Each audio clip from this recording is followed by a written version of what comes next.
ভারতীয় সঙ্গীত জগতে এক উজ্জ্বল নক্ষত্র কিশোর কুমার। তিনি অমর শিল্পী। তাঁর সুরেলা কণ্ঠে মুগ্ধ সে প্রজন্ম থেকে এই প্রজন্মের শ্রোতারা। তবে আরও অনেক গুণের অধিকারী ছিলেন কিশোর কুমার। কিংবদন্তি গায়ক হওয়ার পাশাপাশি অভিনেতা, প্রযোজক, গীতিকার, সঙ্গীত পরিচালক হিসাবেও তিনি অত্যন্ত সফল। মজার মানুষ ছিলেন কিশোর কুমার। বহুবার তাঁর খামখেয়ালিপনাও চমকে দিয়েছে অনেককেই। সাইগাল সাহেবের গানের হাত ধরেই বড় হয়ে ওঠা কিশোর কুমারের। সঙ্গে ছিল দাদামণি অশোক কুমারের কিছু গান।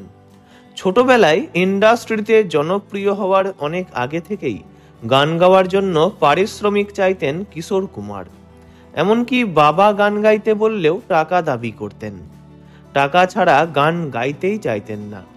বিশ্বাসী ছিলেন নো পে নো ওয়ার্ক এই কথায়। একবার অর্ধেক টাকা পারিশ্রমিক পেয়েছিলেন বলে অর্ধেক মেকআপ করেই হাজির হয়েছিলেন অভিনয় করতে। তবে টাকা ছাড়া কাজ করতে না চাওয়া এই মানুষটিও কিন্তু বহুবার গান গেয়েছেন বিনা পারিশ্রমিকে। সেই তালিকায় রয়েছে সত্যজিৎ রায়ের চারুলতা, সুখেন দাসের অমরকণ্টক সহ অনেক ছবির গান, যেগুলি গাইতে কোনো টাকা দাবি করেননি তিনি। এমনকি পথের পাঁচালী ছবিটি তৈরির সময় কিশোর কুমার নিজে থেকেই 5,000 টাকা দিয়ে সাহায্য করেছিলেন তাঁর মানিক মামাকে। তবে এসব ছাড়াও তাঁর আরও একটি বিশেষ গুণ ছিল, তিনি মহিলা কণ্ঠেও গান গাইতে পারতেন। 1962 সালে মুক্তি পাওয়া হাফ টিকিট ছবিতে তিনি যেমন অভিনয় করেছিলেন তেমনি গানও গিয়েছিলেন পুরুষ ও মহিলা কণ্ঠে, যা শুনে হতবাক হয়ে গিয়েছিলেন রেকর্ডিং স্টুডিওতে উপস্থিত সকলেই। গানটি ছিল আকে সিধি লাগি দিল পে জैसे कटारिया ओ सावरिया। आके सीधी लगी दिल पे जैसे कटरिया ओ सावरिया। সঙ্গীত পরিচালক ছিলেন সলিল চৌধুরী। গানটি গাওয়ার কথা ছিল কিশোর কুমার ও লতা মঙ্গেশকরের। তবে শেষ পর্যন্ত কোনো কারণে লতাজি আসতে পারেননি স্টুডিওয়, অথচ গানটি সেদিনই রেকর্ড করতে হতো।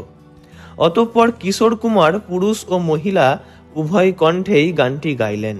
বহুবার এইভাবেই গানের জগতে নিজের দক্ষতার প্রমাণ দিয়ে কিশোর কুমার হয়ে উঠেছিলেন সঙ্গীতের গুরুদেব।